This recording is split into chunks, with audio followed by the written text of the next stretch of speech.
Hello, hello, hello. It's Lisa Copeland, and I am so excited for my Real Estate Her Way podcast. And we're very excited to launch this very, very soon. And I've got somebody on today. My guest is somebody I love dearly. She is an absolute rock star when it comes to real estate. Halle McCrory, she is phenomenal. She has sold hundreds of homes. She's under the age of 30. Her career is phenomenal. Her husband is a home builder. She's truly an empire builder. And it's so unusual, Halle, to find somebody your age who has done so well so fast. So tell our viewers and our listeners a little bit about yourself. Yeah, sure. So I guess I got into real estate about this July will be 5 years ago. Crazy to think. I still feel like it was just yesterday. Right? But it's just it's been a crazy ride between COVID and the ups and downs of this market. So I originally am from Greensboro, North Carolina. I was a swimmer growing up, so I didn't really have. I was like I did 2-hour practices before school, 2-hour practices after school. So I wasn't someone who ever really had a job until after college, after I quit swimming.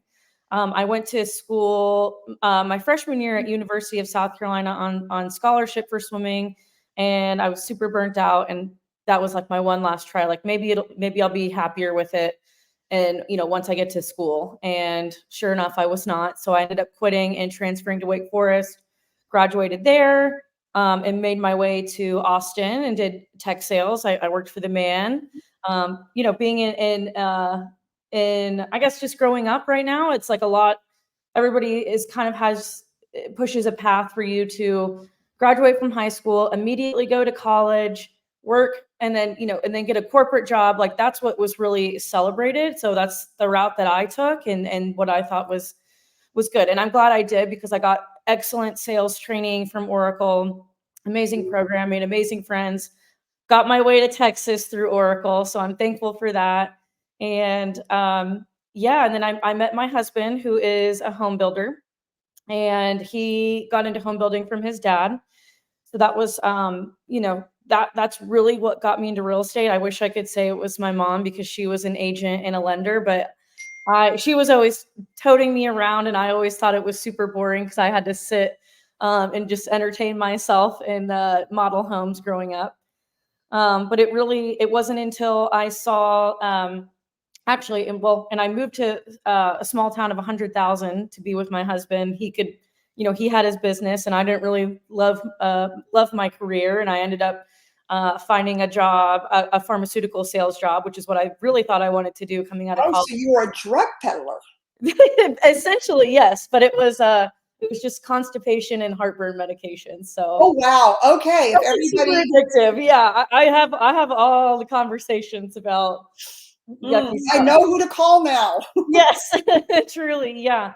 And it really, I mean, at the time it seemed horrible. I didn't even love my job, but I got laid off and had good severance from being laid off. And that's when my husband was like, "Why don't you get into real estate? Like, you could be listing our stuff, and that, like you already hear like you're already basically involved in this." So Right. yeah, not only are is my husband and his dad, they're partnered up. His dad's actually semi-retired now and is doing a lot of wholesaling. So it's my husband's really taking it on, but from the start, they've been also investors. So this is really where I learned about investing and how real estate can help you achieve financial freedom and help you build that generational wealth that you're always talking about, Lisa. And I was like, I was hooked. I mean, that, my parents were never really into real estate. They owned maybe one rental property. And it was just because our old house was kind of a weird property to sell. And it just, I don't know, it was never really taught to me. And until I got into business with them and really like saw everything they were doing. So I ended up getting my license, got into real estate, and really learned it for myself, like the back end, not only on a sales side, like buyers and sellers, but also the investing side, right? Because then I would also help them not only sell their properties, but also help them acquire properties. And then I would use that experience and help other people do it. Oh, I'm sorry about the dogs. You're okay. You're Sorry. okay. Just keep going. And it was really an eye opener, and and then I ended up getting aligned with you, and I saw how, being a real estate agent, I can help people achieve this as well. So now today we've got a portfolio of about 85 properties that we either we just got rid of our short-term rental, that's our house in San Angelo now. We just bought a house in Dallas, so we've got houses both places. But between those 85 houses, we've got long-term rentals, we've got owner finance, and we've got rent to own. So that is just amazing. Yes. I learned something today. I did not realize. I knew you guys had a lot of properties. I did not know you had 85. I can still remember when I interviewed you 3 years ago. Mm-hmm. I still remember where I was sitting. Like, when you meet somebody of impact, a lot of times you remember where you were, what you were wearing, where you were sitting. And I remember I was sitting on the stairs. I had a big spiral staircase, and I was sitting on my stairs talking to you. And I was blown away when you told me the year before you had sold almost 100 homes. Yes. Was it 100 or 120? No, it was 100. One agent in 1 year selling 100 homes in San Angelo, Texas. Yeah, a town of 100,000. I was like, I have a lifestyle I want to live. I have goals I want to reach, and that's what I had to do. In a town where it's about 220,000 as the average price point. That's what I had to do. You must have had a heck of a lifestyle in San Angelo, Texas, with 100 homes under your belt. Let's be real. What is the biggest lesson you've learned? Because, we've all done well, and to be a guest on this show, you have to be a top performer, somebody who is considered an expert in the industry. Mm-hmm. But we've all stubbed our toe. So, what is the biggest mistake you have made personally, or you and your husband have made when it came to real estate investing? Gosh, it's been a lot of trial and error, and thankfully, this 85 was not. I walked into this. I'm not going to say I started this all. It's definitely been, I contributed on the back end. So there's been a lot of other lessons I'm sure that my husband and his dad, have learned as well. But it's been a lot of trial and error. We've done, fix and flip. We've done buy and hold. My biggest lesson, I would say on my end, thankfully in real estate, you can do a lot of trial and error. I mean, don't get me wrong, you can lose your buttons in a hot minute, if you make one silly mistake. But, looking to mentors has probably been my biggest helping guide to avoid those pitfalls. But really, I think it's been, just trial and error. And we've had to learn lessons like on how to vet people for who are renting from us, or even like, now we did short or long-term rentals for a long time. And we learned from that. I think of one instance where we had a person. I mean, we've had squatters from long-term rentals. We've had people that aren't paying their rent and go missing and then leave their animals in the home. And there's carpets. We have to redo the whole house after we just redid it like 3 months ago. I would say the lesson is that you do have to do a lot of trial and error in real estate investing, and you have to learn for yourself. And from that lesson, we've learned that we now like doing owner finance and rent to own, because people have to put a down payment in, and they actually have more skin in the game and feel like the house is theirs or going to be theirs, that they own sooner. So they're more likely they'll actually make improvements to it. They'll do a lot of things, right? So and they'll take better care of it. So, but in that sense, you just. I like the sense of leaning on a mentor or being in a community, like for example, another type of investing. I know it's not your favorite, Lisa, but like the sub-2 community. If you're like, that's been a big hype in real estate investing recently, and there are a lot of ways you can go wrong with it. But however, there is a community with Pace Morby and his wife, Laura as one of our partners with Elena, and Yeah. leaning on people like in a community like that, like get in Facebook groups for real estate investing. Like there are plenty of people who have the mindset like us of collaboration over competition and are willing to help you and want to see you succeed and get get good feelings from helping others. So Yeah. I would say, while that's a pitfall for us, it could have been something we possibly could have avoided by talking with other people in different various communities. So you're 29 years old, and I'm sure you hang around with a lot of other people that are 29, 30-ish yeah. years old. Are they as advanced as you guys are in their thought process about building an empire through real estate? Um, I would say maybe more as advanced in the sense of what they want to do down the line, but I think we're the first ones of our friend group, of our age group, that are where we are today, with between not only our real estate investing, but investing in stocks and our diversification as well. And do you find that they come to you, they ask you for advice? Do you find yourself giving advice? Do you Oh find yeah. yourself seeing somebody who's a high income earner and this and that? And you're like, do you go to them and go, what are you doing? You've got to get into real estate. I found a deal for you. I want you to do well. Like, how does Yes. that go in your personal dynamics? Yes. So what I've been trying to do as of late is, like Airbnbs and short-term rentals. I feel like a lot of my Do you like generation. those? Do you like Airbnbs and short-term rentals? Because it's 50-50 with the experts I bring on the show. Right. So when we had ours, so we only did ours because ours in San Angelo. All of our investments are in San Angelo right now. Yeah, that we own in that little entity. So we only did the short-term rental because we had a house that was going to be a fix and flip. And this doesn't happen all the time, because now the guys, like my husband and his dad, at their peak, did their peak year, they did 65 flips. Wow. So at that point, you get pretty good at being able to inspect houses from the start, and then also knowing how much it's going to cost. But every now and then there's always going to be surprises with houses. So we got one bad apple. It took way more to fix up than we thought.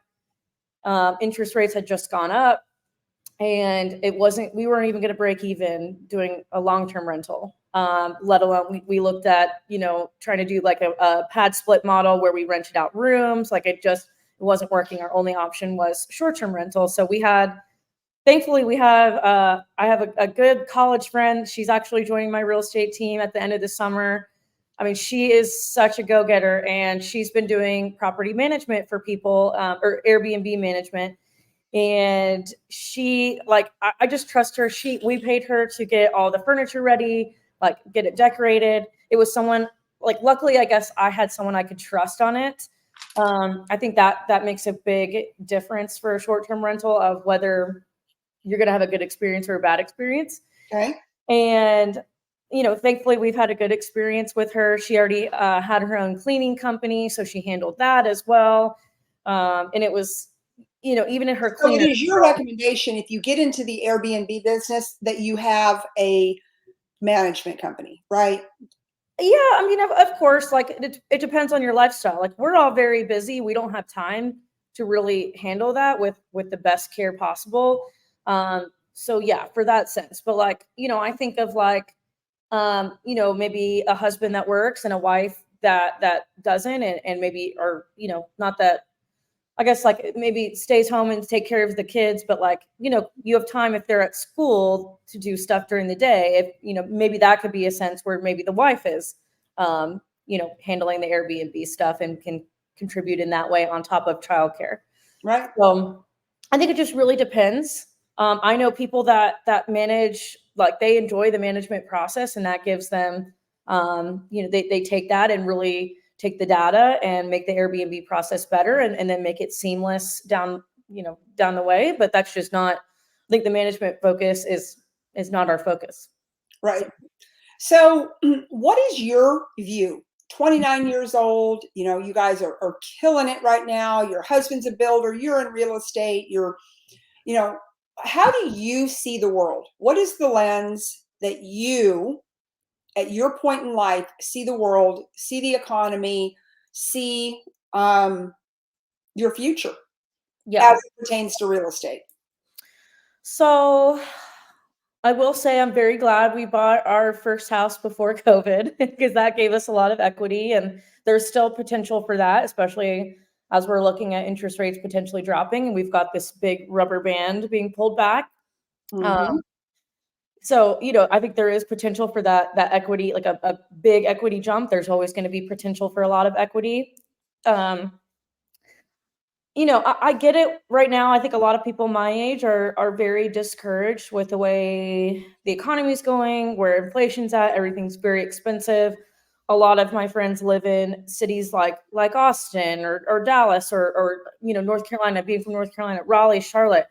Prices have gone up a lot and inflation has gone up a lot. So it is harder to afford stuff. But I from my lens, I think there should be more education around real estate investing, and that's one of mine and your goals, is Yeah. to get that education out, because certainly schools aren't putting that out, or And kind of real world yeah, education, from people yeah, that are really doing it, not just writing about it. right, yeah, because like not every like me, I didn't grow up with that information taught to me by my parents. So I think with the right education, I mean, I've helped people get into homes with zero down payment. Yeah, the interest rate might be a little higher, but I view that if you can afford it and that's comfortable for you, right? I think those are the key words. Then I think get into a house, even if it's not your dream house, even if it's not the location that's the cool location. Like, what's cool is building that equity and being able to own your home, and then, down the line, get into something you love. Right. I think the faster you can get into something, assuming again that you can afford it and that you're comfortable with the payments and not putting yourself into stress or your family, um, Right. that's the way to go. Like a one bedroom condo, like those will always be selling. Right. Right? So, Absolutely. um, Absolutely. while there's a lot of discouragement going around, I encourage all my friends to educate themselves. I give the facts and various situations that I've been in. I mean, there's 2-1 buy downs to make your rates and your payments cheaper right now. Mhm. Like we say, the money may not be on sale anymore, but the asset sure is. And a lot of Right. sellers and builders are giving great incentives to help you get those 2-1 buy downs, and will pay for them for you. I mean, the quicker you can get into something and own something versus renting, if that makes sense for you financially and for your situation, I think the better. So that's what I've been telling my friends. And and I think I got off a little bit earlier too, but I'm trying to get some of my friends, a lot of them love traveling, and I'm like, why don't we get an Airbnb together, like in Mexico or in Sure. Florida or something? And Okay. that's So, like, what are your feelings about? Because I'm really torn on it. yeah. Buying real estate in other countries. I think you have to do your research for sure, and see what makes sense. I mean, if it's like, I don't know, like a country, like, I don't know, like Venezuela with all their government issues going on right now, that probably wouldn't be a great investment. I don't know. I can't even say that because I haven't done any research on Venezuela. But like for me, I look to Mexico, and I've been talking with a lot of agents. I've been talking with a lot of property managers there, and I mean, they're following suit with the United States, with lots of equity being gained, like post COVID. Now we're in this kind of post COVID period where we're seeing a surge in a lot of travel, short term rentals, especially like people wanting to travel for bachelor parties and bachelorettes. That's like the big trend right now. Like Yeah. those are absolutely crushing it. And we could have this place that we go and visit together while at the same time making money off of Making money, cash flow, it. Yeah. right? So I think it's just a matter of, really doing your research and talking with different people. But at the same time, I do think probably safest is in your own backyard. Right. Yeah. where you can And see that's been something that I my husband and I just went and looked at a building today that we're looking at buying, and but it's right here, literally almost in my backyard, right? It's about 4 miles from my house. Like, so, I think different investors have a different comfort level. Yes. I mean, I want to be able to go put my hands and my eyes on land that I own. Yes, right. That's why I'm not interested even in building in, like, let's say, going as far as Dallas or Right. Houston, because to me, it's too far away. But then Right. there are some people who have properties all over the country. So I think it really varies. I mean, and I don't think there's a wrong answer. I Yeah. think it just gets down to, it's what are you personally comfortable with? Yeah. And You that know? could even look, especially for people my age and younger, that could even look like something like house hacking, where you buy a duplex or a triplex and live in one of the properties and then Yeah. manage it really, like, literally in your backyard, like your next door neighbors of the property you own are paying for your mortgage and I think house hacking is probably one of the coolest ideas for young people, yes, because Fannie Mae just changed the rules where you can get into a multifamily property for 5% down. correct. Whereas a year ago it was 20% down, but you Yeah, have to live in it.